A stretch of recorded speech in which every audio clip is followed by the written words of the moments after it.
Seja bem-vindo, seja bem-vinda mais uma vez ao nosso podcast, o Pode Falar Criança, que é uma produção do Poder Judiciário do Mato Grosso do Sul por meio da Coordenadoria da Infância e Juventude, com apoio da Secretaria de Comunicação do Tribunal de Justiça.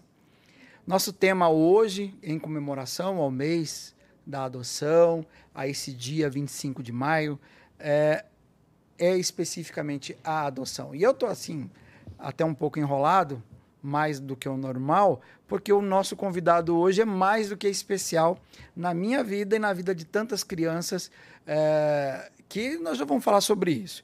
O nosso convidado, para você ter uma ideia, ele é doutor em Direito pela USP, mestre pela UEL, lá de Londrina, é autor da obra Adoção, um diálogo entre os direitos fundamentais e a realidade dos acolhimentos institucionais, juiz de direito, meu amigo, meu mestre, me ensinou tudo o que eu sei hoje na linha da adoção, na linha da infância e juventude, responsável por eu estar aqui na Coordenadoria da Infância, pelos conhecimentos que ele me incentivou e uma pessoa mais do que especial, adorada pelo Brasil e pelo mundo. Eu estou falando de Fernando Moreira Freitas da Silva. Eu disse que eu não ia falar tanto assim dele, mas não tem como, porque ele é realmente uma sumidade. É um prazer tê-lo aqui conosco. E a gente sempre joga a bola da apresentação da pessoa, por mais que tenha um currículo, para a própria pessoa. E eu quero saber quem é o Fernando, não quem é o doutor Fernando. Quem é o Fernando? O que trouxe o Fernando hoje aqui para essa gravação, nesse podcast? O que construiu essa pessoa e como ele é hoje? Eu agradeço imensamente o convite, o carinho e as generosas palavras, Diógenes. Participar desse evento aqui na Coordenadoria da Infância, falando sobre esse tema tão importante no mês da adoção, no mês de maio, com a sua grande relevância, é um motivo de júbilo para mim. E o Fernando é essa pessoa que se dedica a tudo que faz. Se dedica ao trabalho, se dedica às crianças, às relações que constrói ao longo da vida. Então, é essa pessoa que está aqui hoje para falar um pouco sobre adoção, sobre essa trajetória que eu digo que Sidrolândia, a comarca onde eu judico, me ofertou há mais de 10 anos. Exatamente. E a gente ia dizer isso. Há mais de uma década o senhor está dedicado à infância e à juventude. E aí tem algumas pessoas que mandaram lembranças para o senhor. Claro, o senhor conhece a Elisângela, mas além disso, Maria Lucrécia lhe mandou um abraço. O Homem de Lata mandou um abraço, o nosso Dom Quixote, o Palhaço também lhe mandou um abraço muito grande, porque são personagens desenvolvidos por sua iniciativa, que fizeram a diferença durante esse período todo, inclusive nessa década ou até mais nessa década. E eu pergunto para o senhor, já começando assim, a gente já tem 142 perguntas aqui para a gente fazer, e eu pergunto para o senhor o seguinte: como que o senhor descreveria o estado atual da adoção no Brasil hoje? A adoção mudou muito ao longo dos anos, isso é notório. Antes, as pessoas tinham medo de falar da adoção, tinham um certo receio, porque muitas adoções foram feitas à revelia do Poder Judiciário. Então, as pessoas tinham casos nas famílias, mas mantinham ali em sigilo, preferiam não conversar, não expor. Mas essa matéria ganhou tanta visibilidade nos últimos anos e nós temos visto hoje as famílias adotivas na televisão, nos programas, nas iniciativas de grupos de apoio à adoção que divulgam essa causa pelo país. Então, eu acredito que a matéria é mais visível, nós temos mais fatos sociais, ou seja, mais casos de adoções no mundo real, e isso acaba incentivando o diálogo em torno da matéria. E, mesmo assim, ainda existem muitas crianças que estão acolhidas, e a gente sabe que o acolhimento institucional, o acolhimento familiar, ele vem para resolver um problema imediato. E algumas delas são direcionadas à adoção. E dessas algumas, eu acho que é uma numeração meio complicada, mas muitas, aí é o contraditório, ainda permanecem lá nos acolhimentos. O que isso significa, né? É uma tristeza para todos nós, né? Sobretudo para nós que trabalhamos com essa matéria. Chegar num acolhimento, e nós frequentamos os nossos acolhimentos porque temos uma obrigação de lá comparecer, uma obrigação legal. Mas é mais do que isso. Quando você vai como um ser humano, conhecer um acolhimento, visitar aquelas crianças que estão lá, você diz, não é possível que essas crianças ainda estão aqui, né? Nós, com tanta família habilitada para adoção no nosso país, as nossas crianças estão ali dentro do acolhimento. Eu gosto de falar, a revelia de outros que não gostam, eu gosto de falar as nossas crianças, porque as crianças são responsabilidade de todos nós. É do Estado, é da família, é da sociedade, é do Poder Judiciário. Então, nós temos que fazer algo por elas. E elas estão institucionalizadas, lamentavelmente, em processos que levam muitos anos para serem julgados, processos com falta de estrutura de pessoal, uma série de dificuldades que nós encontramos na adoção hoje e que são obstáculos para garantir esse direito a uma família por meio da adoção. O senhor falou de visita, o senhor falou do magistrado, que é responsável pela vara da infância, que tem que visitar os seus acolhimentos para poder observar como está a situação. E a população? Eu sei que tem alguns magistrados que acham importante a visita da sociedade, outros não.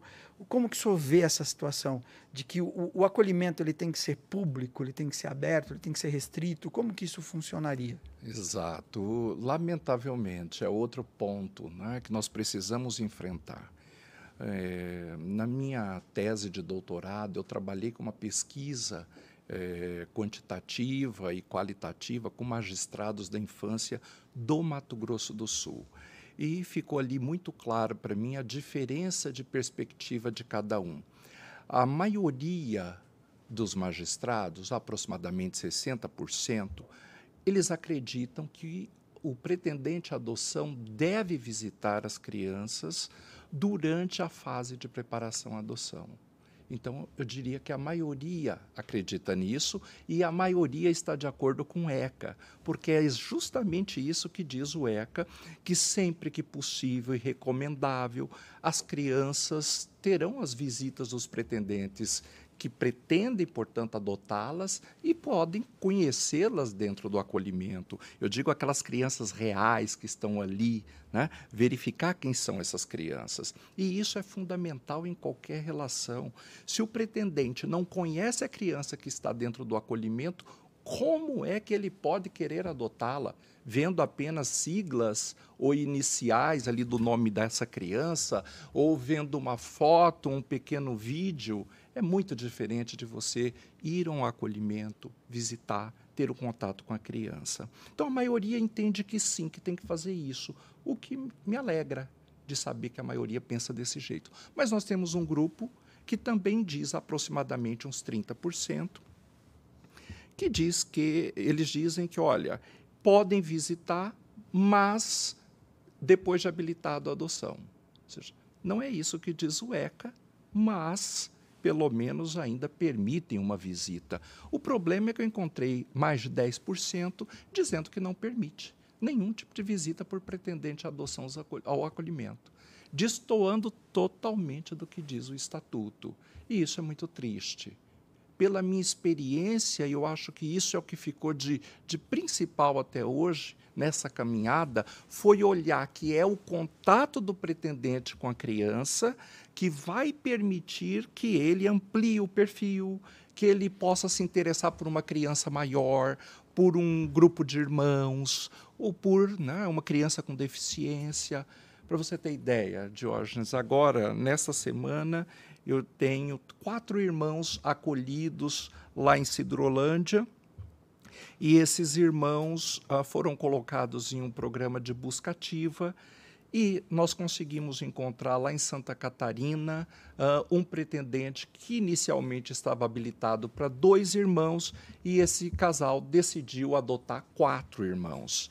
Então, está ocorrendo essa adoção nesse exato momento, inclusive com o auxílio seu e da Coordenadoria da Infância. com a minha equipe lá de Sidrolândia. Então, para nós, isso é fantástico. E é só possível porque nós abrimos o acolhimento. Porque se não abríssemos, não seria possível.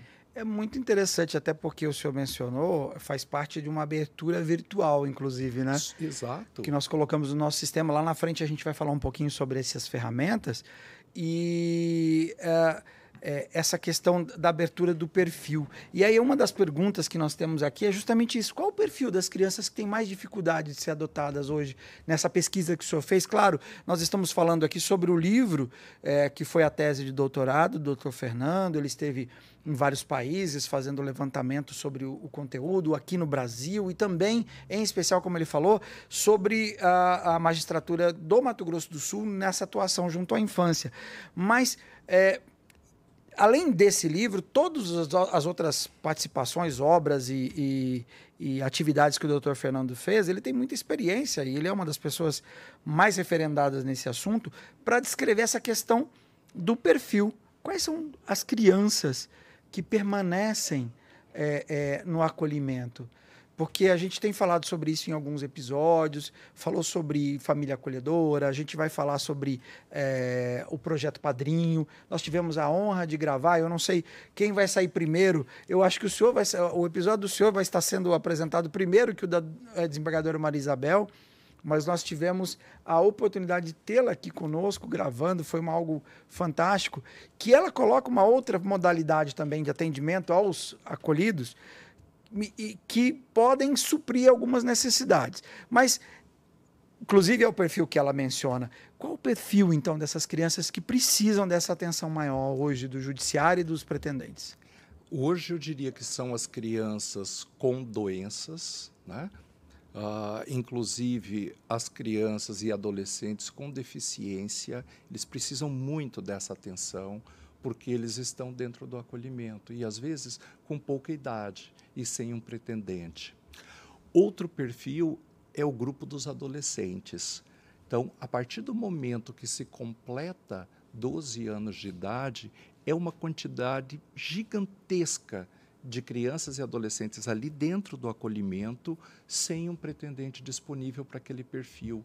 E é interessante verificar que, inclusive, muitos adolescentes, aos 17 anos e alguns meses, ainda têm esperança de ter uma família pela adoção. E acontece, acredita, e é possível, né? E é possível, como nós já tivemos. Então, um olhar especial para esse perfil é o que eu sempre chamo a atenção dos grupos de apoio à adoção, dos pretendentes, né, quando fazemos a preparação aqui no TJ, para esse grupo, para dar um olhar especial a essas crianças e adolescentes. Mas, se nós pensarmos que no Brasil nós tínhamos apenas a adoção para os bebês, era esse o grupo desejado, de preferência aquele recém-nascido, nós avançamos muito. Verdade. Mas ainda temos muito a avançar, com certeza.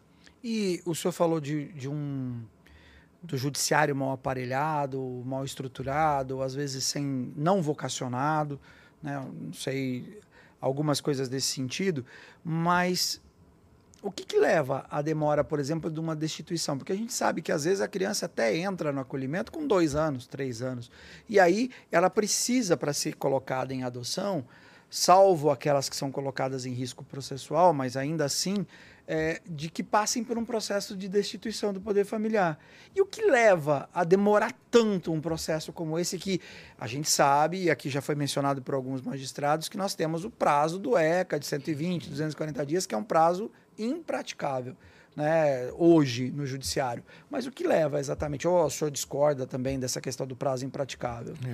Eu acho que, se nós pensarmos que a adoção, a criança só poderá ir para uma família no final de todos os prazos, quando não couber mais recurso de absolutamente nada, aí realmente se torna um prazo impraticável. Vai ficar para sempre. Agora, se eu pensar que o ECA tem um dispositivo expresso, que é o 157, que diz que, presentes os requisitos de urgência, de probabilidade daquele direito, o juiz concede liminar e encaminha provisoriamente uma criança para uma família habilitada para adoção, Claro, há o risco processual, essa decisão pode ser reformada e essa criança pode ter que voltar para a família de origem, mas o juiz, quando concede essa liminar, ele faz quando já há um estudo psicossocial conclusivo, dizendo, olha, nós tentamos encaminhar essa criança para a família de origem e não deu certo. Nós tentamos a família natural, o pai, a mãe, não deu. Nós fomos buscar a família extensa, que é aquela com convivência, afinidade, afetividade, não conseguimos, então essa criança está apta para adoção. Ou seja, a equipe técnica já disse isso. Se a equipe técnica já levantou essa situação e chegou a essa conclusão, o juiz tem sim fundamento suficiente para dar uma liminar e colocar essa criança em adoção, como eu estou fazendo agora com o grupo de 4 irmãos e como sempre fiz há mais de 10 anos. Até hoje, nunca uma decisão foi reformada para dizer, olha, você não fez corretamente as etapas que deveriam ter feitas. Não, nós percorremos todas e, nesse momento, colocamos a criança em adoção. Agora, o que eu fico chateado, isso com colegas magistrados, não só do Mato Grosso do Sul, mas do país, é por que eu tenho que esperar um processo transitar em julgado, ou seja, não caber mais nenhum tipo de recurso para só lá no final encaminhar uma criança para adoção. Se você imaginar que hoje um processo que chega no STJ e pode chegar no STF, pode levar aos 18 anos de uma infância, de uma adolescência, sem julgamento. E essa criança crescer no acolhimento. E o senhor falou um ponto muito interessante aqui, que é a questão de que o juiz não vai lá e tira a criança do nada de uma família e dá para alguém em adoção, que é o que muitas vezes a gente ouve em comentários. Houve uma equipe que foi avaliar. Antes a equipe, até às vezes a equipe da rede de proteção, teve toda essa procura de uma família, teve a busca por alguém. Não é simplesmente, tirei daqui, vou por ali e pronto, né? Que é o que as pessoas entendem, né? E o senhor foi muito claro nisso, e eu gostaria de frisar, em especial nesse mês da adoção, que ninguém tira uma criança de uma família, tira dos pobres para dar para o rico, tira de um... Porque isso é falácia, isso é fake news, como eles estão dizendo hoje, porque, na verdade, tem todo esse embasamento, né, doutor? Que não necessita dessa espera toda, não é verdade? Exatamente. E as pessoas, a gente vê pela nossa experiência, as pessoas que adotam uma criança, um adolescente hoje, não são pessoas ricas, pessoas de muitas posses, negativo. São pessoas que têm uma vida comum, com muita dificuldade, mas está ali para montar o quartinho da criança, para deixar tudo limpinho, arrumado, comprar um bichinho ou outro, pôr em cima da cama, fica esperando o seu filho. É essa a família real que nós temos que quer adotar. Essa família ilusória de alguém com muitas posses que vai chegar para adotar, nós não temos visto na nossa experiência. Então, não é tirar do pobre para dar para o rico, né?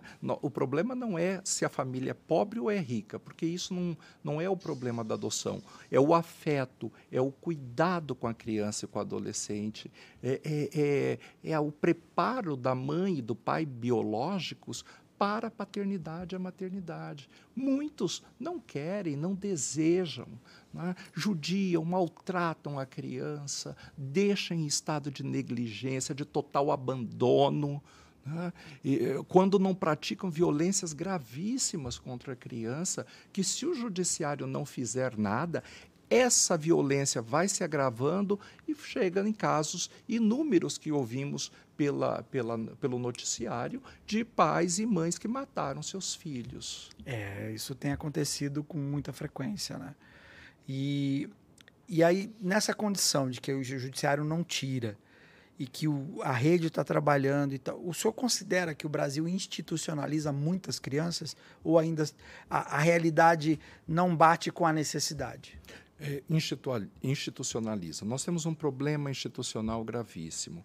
Nós acabamos com os manicômios, nós acabamos com todo tipo de internação psiquiátrica, mas ainda não acabamos com a internação de crianças e adolescentes em unidades de acolhimento, né? E o acolhimento institucional é um caso desse, para exemplificarmos, ou seja, as crianças ficam ali numa situação que às vezes o magistrado vai lá e pode achar confortável para dizer que o acolhimento tem todos os requisitos, está muito bem estruturado, mas nós sabemos que aquele não é o ambiente que uma criança ou adolescente precisa realmente para a sua vida. Para você ter ideia, Diógenes, hoje o acolhimento institucional de Sidrolândia, ele tem mais estrutura que a minha própria casa. Ele tem estrutura de pessoal, de funcionários, de cuidadores das crianças, motorista, carro novo, tudo à disposição do acolhimento. A casa é imensa, né? É uma casa com um pátio gigantesco, com jardinagem. O lugar é fantástico para uma criança ficar. Mas não é uma família, é uma instituição, é uma casa. Aquilo ali é instituição pública, né? Não é uma família. As crianças não querem ficar naquele lugar. Verdade. Por melhor que seja o lugar, elas querem uma família. E isso nós precisamos combater. Ou seja, essa demora processual é um grande problema que nós temos pela frente. Nós, magistrados, temos que agir para combater isso. A equipe do judiciário, a equipe técnica, precisa fazer um contato maior, um elo com a equipe técnica da rede de proteção, ou seja, da alta complexidade, da média complexidade, para que nós tenhamos ali uma articulação muito importante para ser realizada a efetiva tramitação daquele procedimento que é fundamental no ECA, que é a medida de proteção. Essa medida de proteção nós temos que oferecer para a criança e para a família dela medidas muito concretas para voltar para o lar, resolver, né? Ou para colocar em família adotiva. Ou seja, nós temos que estruturar a vida laboral do pai e da mãe que está num momento de dificuldade com seu filho. Nós temos que garantir atendimento psicossocial para essas famílias. Ou seja, não é só tirar a criança dela. Primeiro, ela vai ter oportunidade de mudar de vida, de transformar aquela realidade social. Só a partir do momento que ela não atende aquelas orientações da rede, aí sim que nós partimos para a adoção. Muito bom. E aí eu pergunto assim, o senhor colocou no seu livro, e o livro do Dr. Fernando, fica aqui a dica, é praticamente um manual de adoção, e não é um elogio gratuito, porque na verdade é um livro que está estruturado com um roteiro que você tem todas as etapas ali. Se você seguir direitinho, tem tudo ali, de tudo que ele já viveu nesses mais de 10 anos, nas pesquisas e no estudo. E o senhor coloca nas etapas da adoção, o que acontece em cada uma das fases. A gente já nomeou algumas aqui. Qual que o senhor considera mais vulnerável hoje? Qual que está sendo a mais dificultosa de se resolver? É o magistrado e a magistrada, ou o pessoal do cartório, lá da vara, dar andamento no processo? É a localização do pretendente para essas crianças? Porque até antigamente a gente tinha o pretendente e procurava criança para o pretendente. E agora é o contrário, a gente procura um pretendente para a criança. O sistema voltou-se à criança, né? Começou a olhar a partir do universo dela. Qual que é a parte mais vulnerável nesse processo de adoção hoje? Eu diria que hoje é a parte da medida de proteção, que é essa que antecede a ação de destituição do poder familiar. Porque a destituição do poder familiar é dentro do judiciário. Nós temos prazo e temos também controle. Em regra, fato, né? É mais fácil de controlar. Agora, a de habilitação para adoção, com os cursos online que nós estamos tendo, tanto no Mato Grosso do Sul, quanto em nível de Brasil, né? O TJ do Paraná, por exemplo, oferece para todo o país um curso de habilitação para adoção. Então, nós temos os cursos online, a pessoa consegue se preparar com rapidez e fazer sua habilitação. A questão está na medida de proteção, que é essa fase prévia à ação de destituição. Por quê? Se o magistrado, membro do Ministério Público, qualquer outro que atue nessa fase, esses membros da rede, nós dizemos, se eles querem protelar um processo, conseguem. Imagine, por exemplo, um promotor ou um juiz que entenda que a criança tem que ficar com o pai e a mãe biológicos, que ele jamais acredita no Instituto da Adoção. Ele não vai propor a destituição? Ele não vai propor a destituição. Se ele não propuser a destituição, o juiz não tem como julgar, encaminhar essa criança para uma família e esse processo fica todo travado ali na sua fase inicial. Se o município, por exemplo, não tiver uma equipe na alta complexidade para acompanhar esse caso, fazer as visitas, fazer um estudo psicossocial com um roteiro para essa família ali seguir, fiscalizar, se isso não ocorrer, nós não temos, portanto, a ação de destituição do poder familiar. Então, só vamos conseguir chegar nessa etapa se toda aquela antecedente estiver muito bem preparada. E as pessoas... eu até vou dizer algumas coisas aqui. O senhor, quando o MP não faz isso e o magistrado tem a convicção, eu já vi acontecer até enquanto trabalhava com o senhor lá revelei aqui, lá em Sidrolândia, do senhor acionar a procuradoria, né, para que possa ser feito quando há convicção do magistrado, mas muitos magistrados não fazem, né, não tem essa prática, não é, para entrar com a destituição, ou até tentar resolver de uma vez. Nós tivemos uma magistrada aqui do Mato Grosso do Sul, fugiu o nome dela, que logo que ela assumiu a comarca, ela olhou e ela conseguiu entender que todas as crianças tinham condições de voltar para suas famílias ou ser colocadas em adoção, e ela rapidamente resolveu tudo lá, porque ela teve esse olhar que na comarca não estava tendo naquela época.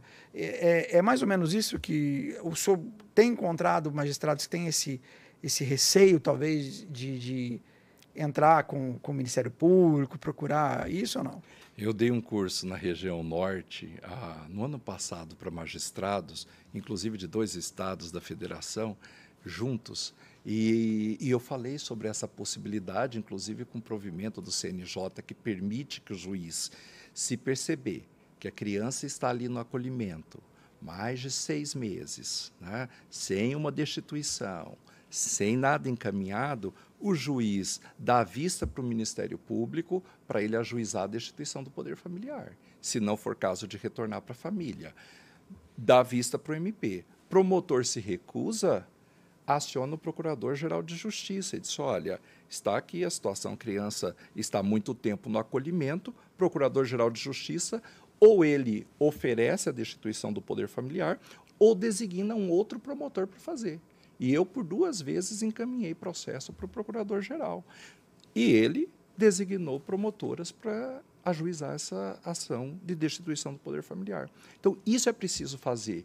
E nessa minha fala com o juiz, ele, não, mas tem que ver que o Ministério Público é parceiro, né? Não pode fazer isso. Eu disse, ó, não, nós temos ferramenta e nós devemos fazer isso. Está aqui normatizado pelo CNJ a relação com o promotor, e isso eu aprendi desde o início da carreira, e todos nós magistrados aprendemos, é de muita cordialidade, é de respeito, mas na parte da atuação, cada um com as suas atribuições. E o MP tem que fazer a parte dele. Não fez recursos, né? Nós temos instrumentos processuais para isso. E eu simplesmente fiz uso dos instrumentos que nós temos. E cada um deles, quando não concorda com a sua decisão, acaba entrando com recurso, como o senhor mesmo disse, né? Exatamente. Eu não fico triste ou menos triste por causa de um recurso, né? Isso não impacta em nada na minha noite de sono, então... Está dentro da obrigação dele, né? Exatamente. É muito interessante. O doutor Fernando tem vivências... A gente só não vai pedir para ele fazer né? Mas está ótimo. O senhor visitou outros países, viu adoções internacionais. O que a gente poderia ter aqui no Brasil que lá fora é bacana, que nós poderíamos incorporar aqui, que aqui não tem? Exato. Nós temos uma chamada Diretriz de Cuidados Alternativos. É das Nações Unidas. Ela elaborou várias diretrizes e para cuidados alternativos. O que são esses cuidados alternativos? Tudo aquilo que vai além da família, da criança, como uma possibilidade. Então, um acolhimento é uma forma de cuidado alternativo, não é a ideal, mas está lá. O acolhimento familiar, a família acolhedora, é um cuidado alternativo. O apadrinhamento é um cuidado alternativo. Teríamos outras novidades ou outras possibilidades além disso? E aí eu vi construções extraordinárias, como uma lei recente do Paraguai, é de 2020, é uma lei da adoção, e ele fala dos cuidados, seguindo as Nações Unidas, portanto, ele fala do direito que tem um pretendente para adotar e para ter a criança consigo, que não compõe família acolhedora, que não é do acolhimento institucional e que não é o padrinho, mas é aquela pessoa da convivência da criança. É um vizinho, é um padrinho de batismo, é um padrinho de algum tipo de religião que tem o seu apadrinhamento, né, o seu padrinho, o vizinho, o amigo da família, uma pessoa que é o que o direito lá no Paraguai chama de entorno afetivo cercano, né? Aquele entorno afetivo próximo da criança que daria a ela segurança para ficar na casa dessa pessoa, sob os cuidados dela e não numa instituição.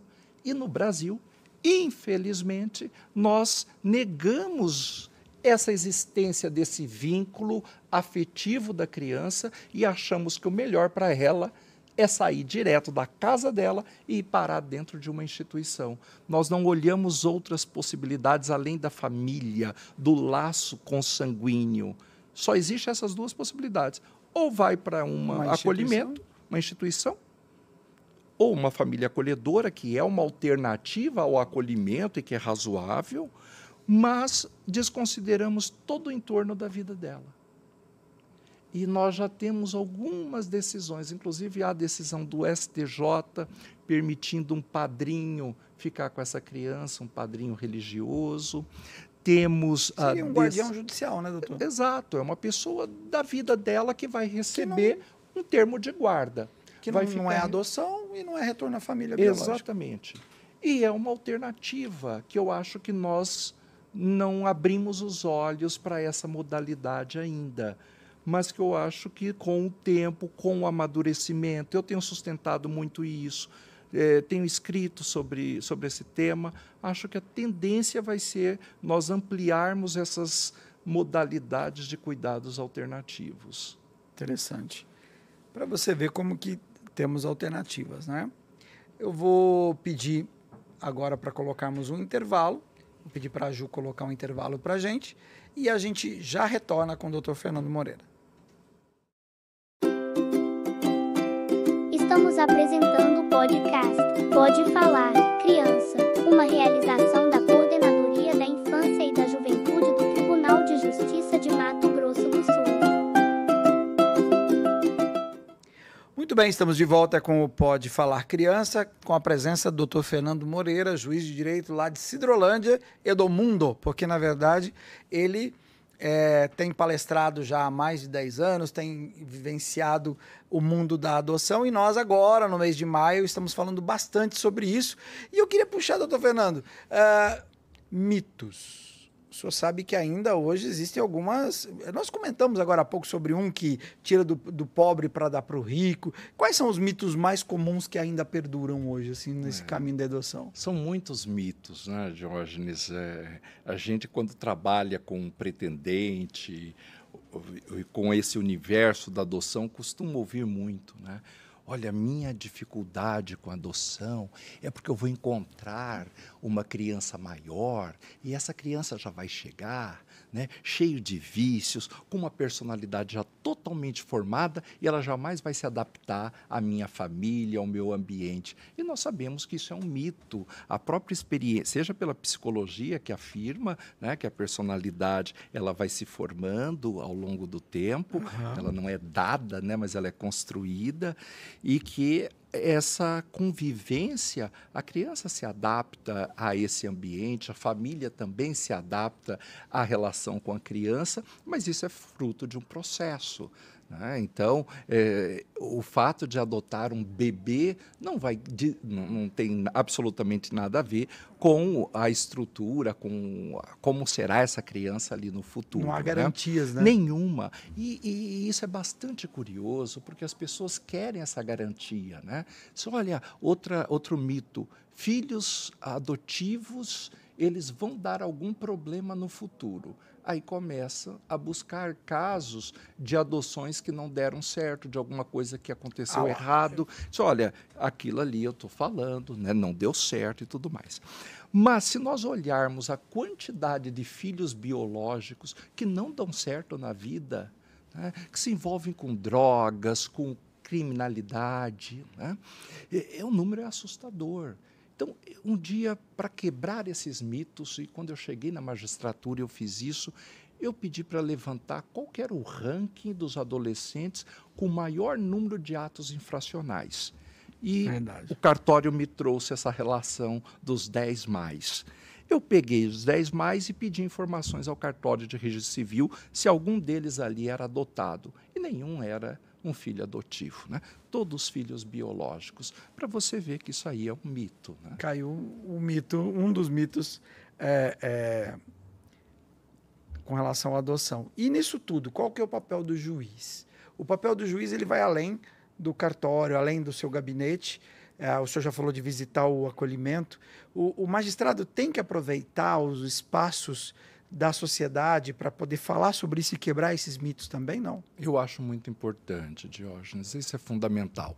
O magistrado ele precisa ter hoje um papel proativo. Não dá mais para se pensar naquele juiz, né, que era aquele juiz clássico, que a função dele ele dizia que era o juiz la bouche de la loi, a boca da lei, era o juiz que só tinha que dizer aquilo que estava escrito na norma. O papel do juiz na sociedade hoje é outro, ele se transformou, ele tem que ser um juiz proativo, ele tem que buscar interagir com a realidade social, verificar quais são suas demandas e trazer isso para o contexto do processo, e não esse juiz isolado, fechado num gabinete, um mero burocrata. Esse não é um perfil do juiz que eu acredito que a sociedade de hoje precisa. E que vai dar a atenção que essas crianças precisam, né? Porque, como eu já mencionei, doutor, o próprio Sistema Nacional de Adoção, ele mudou o seu perfil. Antes ele tinha a busca, a gente cadastrava um pretendente, eu vivenciei muito isso,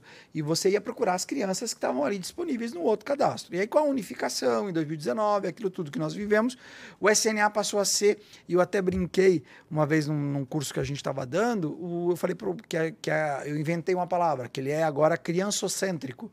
Aí o menino levantou a mão, como a gente falava agora há pouco aqui de levantar a mão, na telinha, e falou assim: professor, posso dar uma sugestão? Coloque que o sistema é puericêntrico, que aí fica mais bonitinho, fica mais dentro da lei, né, da língua. Então, o SNA passou a ser puericêntrico, ou seja, a partir da criança. Por isso que a gente tem os mitos das filas, e o pretendente fica enlouquecido com relação às filas. Eu acho bom até a gente falar que essa fila ela é subjetiva. Nós já vivenciamos em Sidrolândia situações em que o primeiro da fila não adotou, mas o último da fila foi chamado para um bebê recém-nascido, dadas as características. Então não é isso que manda, não é ser o primeiro, ser o último, é a sua escolha.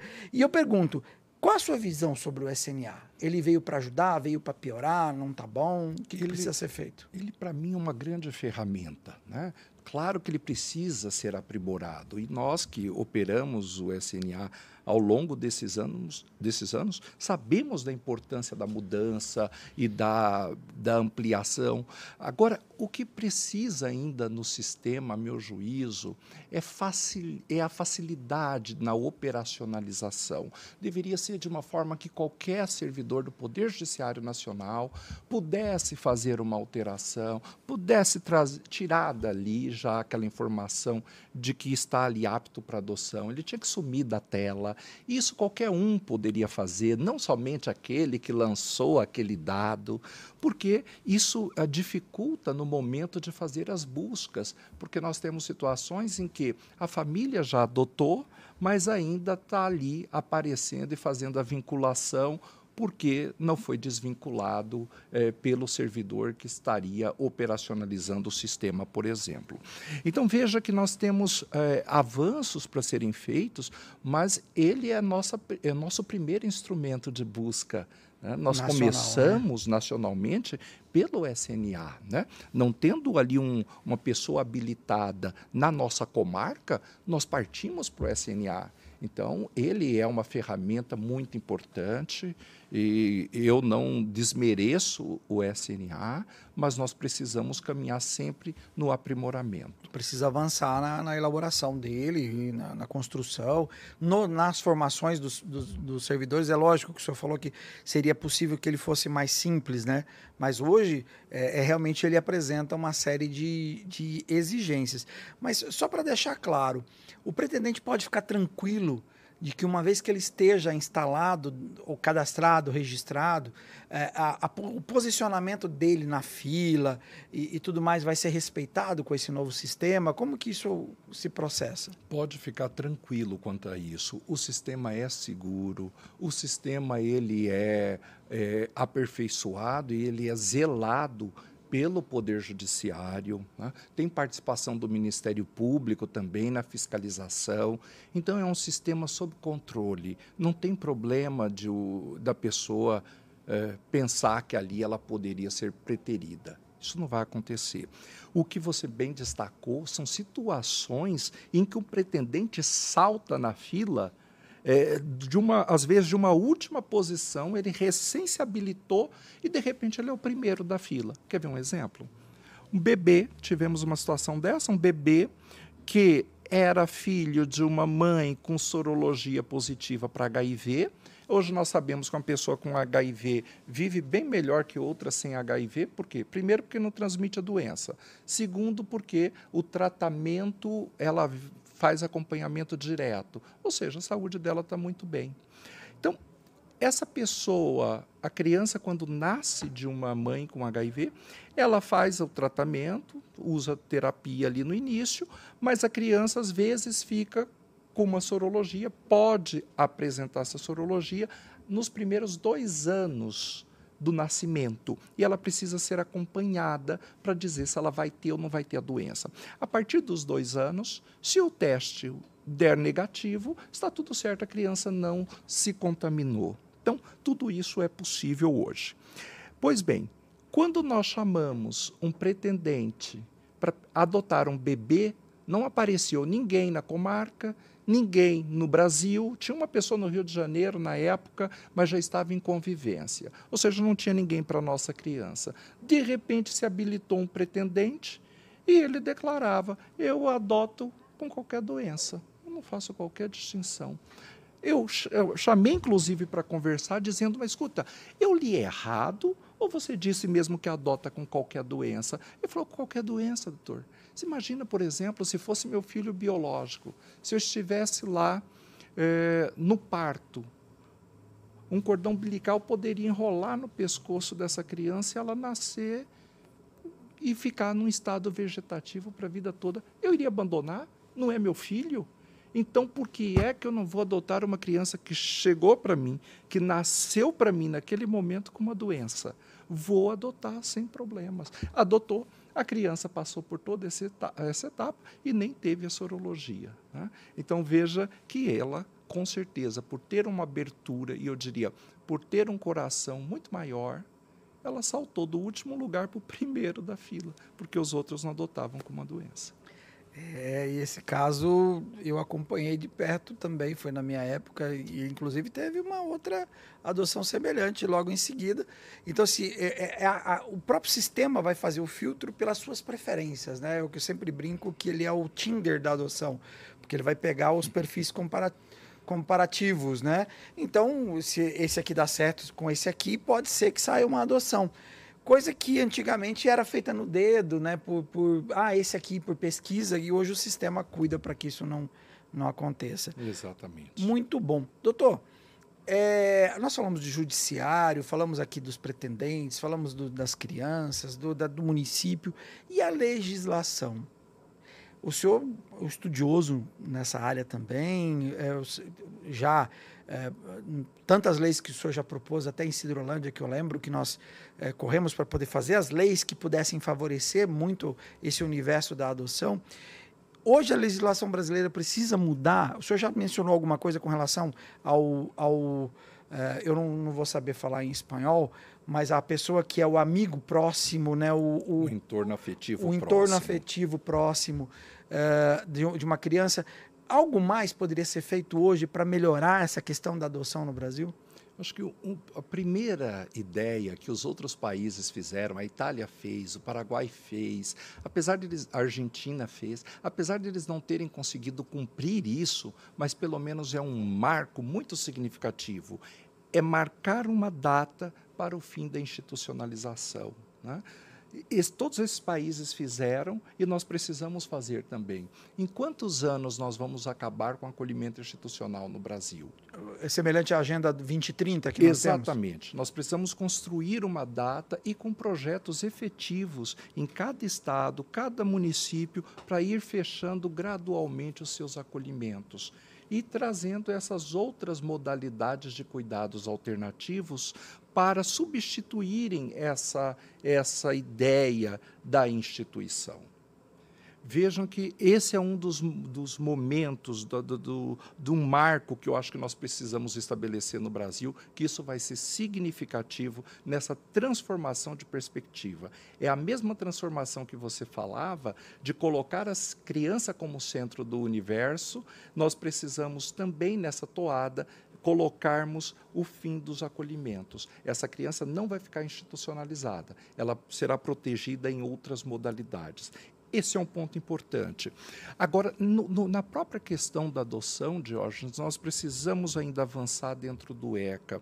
O ECA tem assuntos, apesar de ser uma das melhores leis do mundo em termos de proteção, está alinhadíssimo com a Declaração dos Direitos da Criança, com a nossa Constituição Federal, plenamente alinhado. Mas alguns pontos nós precisamos mexer e essa transformação é urgente. Por exemplo, uma criança hoje, para ela ter direito a conhecer a sua própria origem, ela vai ter que completar 18 anos de idade. É essa a regra do ECA. A partir dos 18, ela pode acessar todo o seu processo de adoção, a sua vida e tal.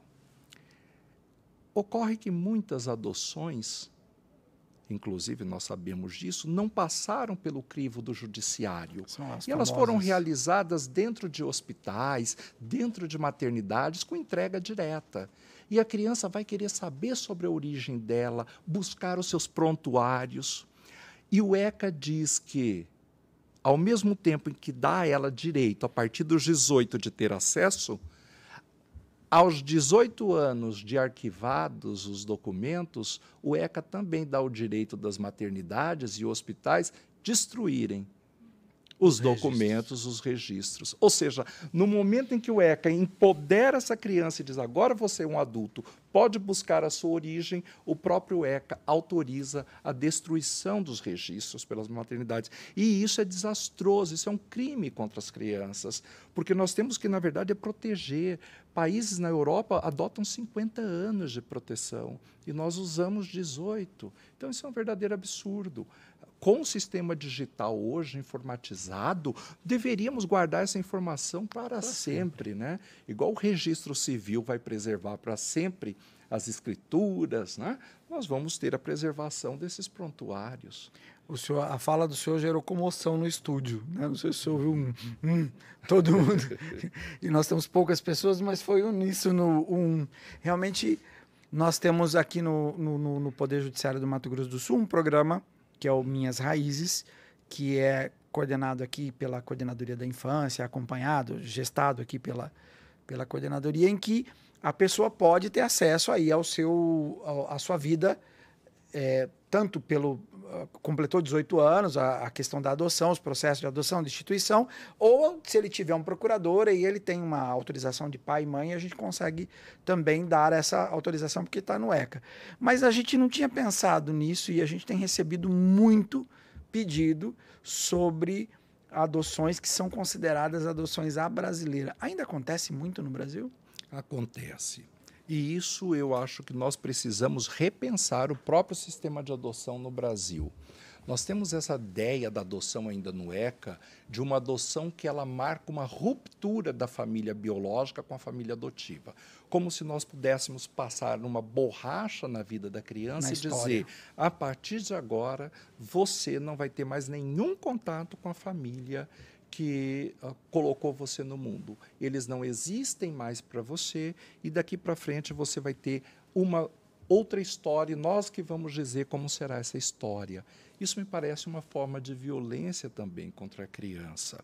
E nós precisamos repensar sobre isso. Esse é um ponto muito delicado do nosso modelo institucional, né? Nós tivemos uma adoção que era, no passado, era chamada adoção plena e adoção simples. A plena realmente apagava todo esse vínculo com o passado e a simples preservava. Mas com o Estatuto da Criança hoje, nós temos apenas a modalidade de adoção plena.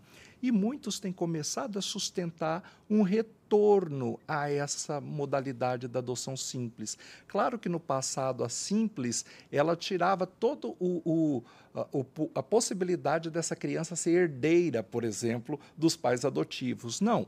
O que nós queremos hoje com a adoção por contato é que a criança ou adolescente tenha este contato com a família de origem preservado, sem fechar as possibilidades para a sua família biológica. Ele manteria ali contato com todos eles. Claro que se esse contato fosse benéfico, porque há situações que esse contato não pode ser mantido. São os casos, por exemplo, das violências sexuais, né, que a criança realmente quer apagar aquela história de violência que ela sofreu. Então, naqueles casos em que isso é possível, nós deveríamos estimular essas famílias a manterem esse contato com suas famílias de origem. Então, esse fechamento, essa ideia de que a família biológica vai entregar o seu filho em adoção, mas nunca mais vai ver, nunca mais vai saber para onde é que ele foi, qual que foi o destino que ele teve, se está bem, se não está bem. Essa família disse, olha, eu não confio de pôr no judiciário. Por mais que falem que lá é seguro e tudo mais, eu preferiria escolher a família. E nós não damos também essa oportunidade para as mulheres, para essa mãe biológica, de participar deste processo de escolha. Nós dizemos que ela vai vender a criança. Mas e se não vender? E se é uma mãe que realmente está preocupada com o bem-estar do seu filho? E a pessoa é uma desses de proximidade afetiva que o senhor mencionou. Exato. Por que ela não poderia escolher essa pessoa próxima e dizer, olha, aquela ali criou bem os filhos, ela é uma pessoa que tem condições de cuidar também do meu. Vou escolhê-la. E aí a vara da infância faz o acompanhamento dessa família. Por que não? Por que não ampliar os horizontes na adoção, abrindo portas, abrindo possibilidades? Por que ficar tão centrado naqueles institutos que nós temos hoje dentro do ECA para resolver essa questão? Interessante.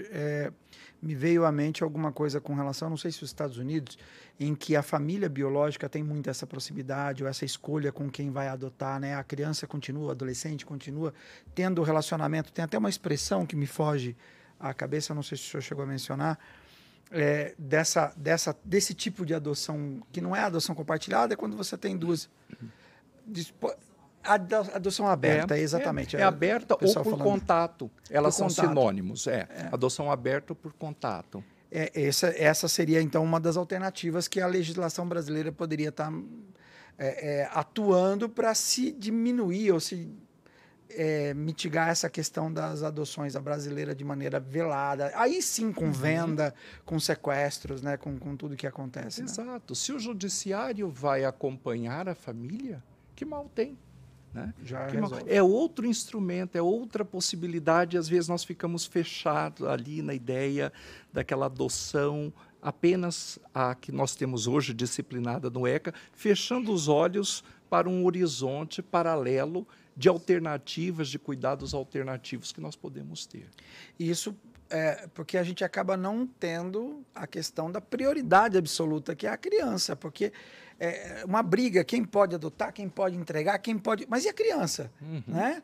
Será que ela vai ser bem acolhida, não vai? Então é bem por aí, né, doutor? Exatamente. Muito bem. E o senhor já falou, então, da questão da legislação, o senhor já falou da adoção em si. E se fosse para deixar uma fala, agora a gente chegando já, se aproximando ao final da nossa gravação, o que o senhor deixaria como uma mensagem para os nossos operadores de justiça, para os nossos magistrados, todo mundo que trabalha com essa linha da infância e da adolescência, em especial da adoção. O que o senhor traria como meta-mensagem, dica, sei lá, o senhor é o nosso mestre hoje? Eu falei uma vez uma frase no TJ da Bahia para os magistrados e eu acho que eu repetiria essa frase, que é não desistir dessas crianças que estão dentro do acolhimento, essas crianças que estão institucionalizadas e perceber que nós deveríamos, a maioria de nós somos juízes que trabalhamos em vara de competência mista e cumulamos todos os tipos de matéria. No Mato Grosso do Sul, por exemplo, só tem 2 varas da infância com competência exclusiva da infância. É assim mesmo, a da capital ainda tem idoso junto, né? Então, nós temos uma vara legitimamente da infância, são raríssimas no país, né? Sobretudo nas capitais que nós encontramos mais. Mas a grande maioria dos magistrados acumula as mais diversas atribuições. E eu diria sempre, como você disse, aquela categoria que a Constituição Federal outorgou prioridade absoluta só foi a categoria das crianças e dos adolescentes. Não teve outra. Então, que nós tenhamos essa prioridade absoluta também dentro dos nossos processos, das nossas varas. Façamos primeiro a tarefa da criança e do adolescente. Cuidemos desses processos em primeira mão e o que sobrar do tempo nós vamos dedicar aos outros processos. E não fazer como muitos fazem, que é, primeiro, deixam as crianças dentro do acolhimento porque falam, lá elas estão seguras, lá não falta comida, lá tem cuidador, elas estão bem. Eu vou cuidar de um processo de preso, vou cuidar de um processo de reintegração de posse, de outra questão. Não. A Constituição não deu prioridade absoluta ao preso, deu primeiro essas crianças, porque elas não estão passando fome, mas elas estão presas dentro de um acolhimento. Então, eu digo, deem efetivamente prioridade absoluta a elas. Só cumpra o que a Constituição mandou. Que com essa mudança de perspectiva, eu tenho certeza que nossas crianças estarão muito mais protegidas e em família. Porque quando a gente coloca elas em primeiro lugar, a nossa paz interior, enquanto nós não fazemos isso acontecer, nós não conseguimos ter, pelo menos, aqueles que têm maior sensibilidade de ter uma boa noite de sono e descansarem, sem cuidarem desses processos em primeira mão. Então, fica a minha mensagem para todos que trabalham, não só os juízes, mas toda a rede de proteção, todos aqueles que cuidam das crianças e adolescentes no nosso país, deem prioridade, resolvam esses processos com celeridade. Não importa se é um juiz que está hoje à frente, que é chamado vocacionado ou que não é vocacionado, não importa se é ou não é, tem que cumprir a Constituição, tem que cumprir o ECA, mesmo que tenha que ter algum tipo de desavença com o promotor, com outro colega de trabalho, isso não é o problema. A prioridade é absoluta e tem que ser cumprida. E, para quem não sabe, e aí me veio a imagem, toda vez que o senhor falava, eu recebia os flashes na cabeça aqui, e eu vou colocar no nosso vídeo aqui em algum cantinho, nós vamos ter, até se talvez a nossa diretora deixar a cena aberta, eu coloco no meio, nós temos, me veio à mente aquele quadro que tem no seu gabinete, em que nós temos a deusa da justiça, para quem não sabe, segurando a balança, né, dos pesos e medidas, e numa das balanças tem uma criança sentada pintando um olho na venda, porque a deusa da justiça está vendada. Então eu vou mostrar aqui para todo mundo ver. E é bem isso, né? A criança está pedindo que a justiça abra seu olho. Enxergue-a, como o senhor acabou de falar, com prioridade, como é o único instituto que recebeu essa outorga pela Constituição brasileira. E foi uma tela, inclusive, que eu ganhei de presente do Diógenes, da minha equipe lá. Fortaleza, 2017. Em Fortaleza, no ENAPA, né, participando do ENAPA, ganhei aquela tela e olho para ela sempre com essa ideia de que, olha, a justiça ali de olhos abertos. Então, outra mensagem que eu poderia deixar aos meus colegas, e já ficaria muito feliz se isso acontecesse, vamos abrir os acolhimentos. O acolhimento tem que ser mediante cadastro, para visitar, deixa as crianças serem conhecidas, deixa elas cativarem os pretendentes à adoção, deem uma chance a ela. Às vezes é a única chance que ela vai ter na vida, uma chance de conversar com o pretendente, de mostrar que ela existe e de querer chamar aquele pretendente de pai e de mãe. Então, fica esse meu pedido. Eu acho que eu me despeço dessas atividades últimas que tenho feito intensamente na área da adoção, fazendo esse pedido. Os acolhimentos de portas abertas, eu acho que é um primeiro grande passo para acabarmos com o acolhimento institucional no nosso país. Puxa! Lembrando que nós estamos passando esse episódio em maio e agora em agosto nós temos o ENAPA, o Encontro Nacional de Grupos de Apoio à Adoção, que o doutor bem mencionou, como foi em 2017, tivemos aqui em Campo Grande em 2010, 2018, tão lindamente conduzido por ele, um dos melhores que nós tivemos no país, lá aqui é o senhor, em Bonito. Então, que realmente os nossos queridos magistrados e magistradas tenham a abertura a esse movimento dos grupos de apoio, que também faz muita diferença. Doutor Fernando, agradecemos profundamente essa conversa. Eu sei que se nós fôssemos conduzir aqui, nós íamos ficar o dia inteiro conversando sobre vários assuntos. O senhor é esclarecedor, inspirador. Eu realmente sou seu fã de carteirinha e eternamente grato por tudo que o senhor proporcionou para as crianças, para as nossas famílias, pela minha vida como profissional, como pessoa, todos os cuidados. E o seu trabalho nos ajuda a entender muito melhor como deve ser a realidade brasileira junto às nossas crianças. Muito obrigado. Me despeço do senhor aqui bastante emocionado, pedindo que você assista os nossos episódios, que você compartilhe os episódios, que mande mensagens nos nossos episódios. O Dr. Fernando vai responder aquilo que lhe for passado, tenho certeza, ele não se furta a isso. Então, esteja conosco no Pode Falar Criança. No próximo episódio, em junho, tem mais novidades e aguardo profundamente a manifestação de vocês. Aguardo emocionado, aqui é o que eu queria dizer, e que a participação de vocês possa acontecer, o nosso podcast possa crescer cada vez mais. Muito obrigado, doutor Fernando. Seja bem-vindo sempre.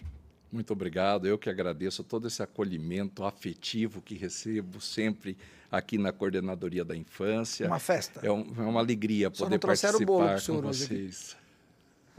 Na próxima eu trago. Não é o senhor que tem que trazer, eles têm que trazer.